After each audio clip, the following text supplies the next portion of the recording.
बिस्मिल्लाहिर्रहमानिर्रहीम। अस्सलाम वालेकुम दोस्तों, क्या हाल है। मैं हूं आपके साथ अदनान और आज जो रेसिपी है ये जूस की है, बहुत ही ज़बरदस्त। मेरे बहुत से दोस्त हैं जिनको कब्ज़ का मसला रहता है, तो अगर वो इस रेसिपी को बनाकर रोज़ाना इस्तेमाल करें तो उनकी कब्ज़ जो है वो ख़त्म हो जाएगी।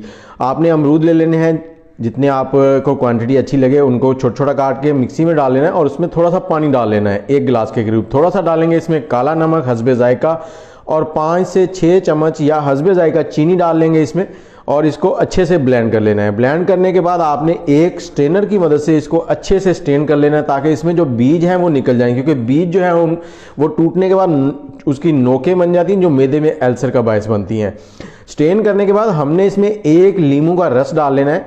लीमू का रस डालने के बाद इसको अच्छे से मिक्स कर लेंगे और गिलास में डालें और सर्व करें। सर्दियां हैं, बर्फ़ से इज्तिनाब करें और वीडियो अच्छी लगी है तो दोस्तों में शेयर कर दें और मुझे फॉलो कर लें। बहुत शुक्रिया। अल्लाह हाफिज़।